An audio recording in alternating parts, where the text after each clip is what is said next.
Pada hari ini, kita akan mempelajari Yang di-Pertuan Agong Teras Kedaulatan Negara.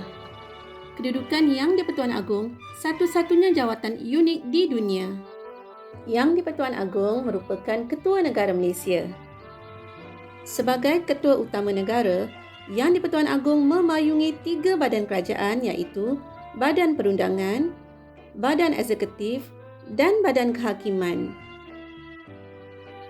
Yang di-Pertuan Agong dipilih Majlis Raja-Raja dalam kalangan 9 Raja Melayu bagi tempoh 5 tahun. Mari kita lihat pemilihan Yang di-Pertuan Agong.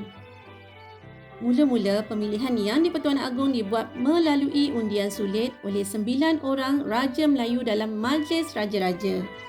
Setelah itu, Majlis Raja-Raja akan mengisytiharkan nama Raja atau Sultan yang terpilih sebagai Yang di-Pertuan Agong. Yang ketiga, surat pengesahan pemilihan Yang di-Pertuan Agong akan dihantar kepada Dewan Rakyat dan Dewan Negara mengikut jadual ketiga Perlembagaan Persekutuan. Langkah keempat, Perdana Menteri akan mengeluarkan kenyataan akhbar mengenai keputusan pemilihan jawatan Yang di-Pertuan Agong.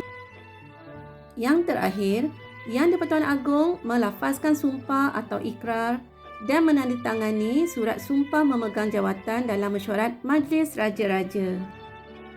Majlis Raja-Raja ditubuhkan secara rasmi pada tahun 1948 bagi menggantikan Durbar. Majlis Raja-Raja dianggotai oleh 9 orang Raja Melayu dan 4 orang Yang di-Pertua Negeri.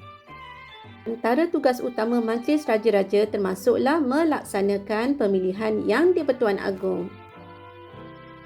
Kita akan mempelajari istiadat pertabalan Yang di-Pertuan Agong. Yang di-Pertuan Agong yang dipilih dimasyhurkan dalam majlis istiadat pertabalan yang penuh gemilang di Istana Negara.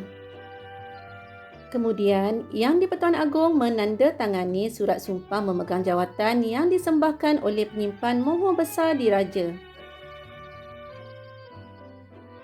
Yang ketiga, Perdana Menteri akan membacakan watikah pengisytiharan di hadapan Yang di-Pertuan Agong pada Majlis Istiadat Pertabalan. Setelah itu, Yang di-Pertuan Agong akan mengucup keris kerajaan sebagai Ketua Utama Negara pada Majlis Istiadat Pertabalan.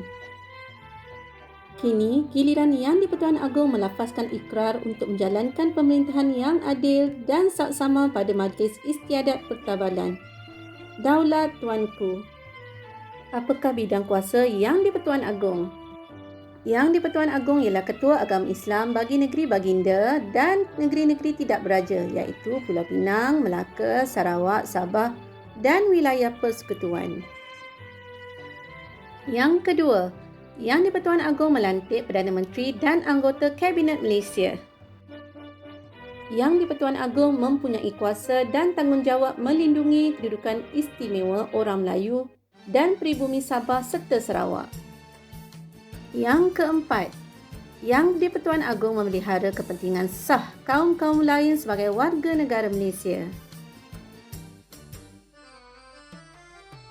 Yang kelima, Yang di-Pertuan Agong merupakan pemerintah tertinggi Angkatan Tentera Malaysia. Yang di-Pertuan Agong juga memperkenankan rang undang-undang yang diluluskan oleh Parlimen. Yang ketujuh, Baginda juga mempunyai kuasa untuk memanggil, memberhentikan dan membubarkan Parlimen. Yang ke-8, Yang di-Pertuan Agong mengurniakan darjah kebesaran, bintang dan pingat kepada individu yang berbakti dan memberi perkhidmatan yang cemerlang kepada negara.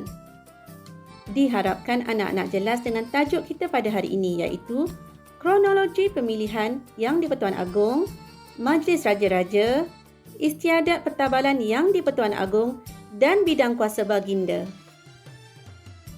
Jangan lupa lengkapkan latihan yang telah cikgu berikan. Sehingga berjumpa lagi.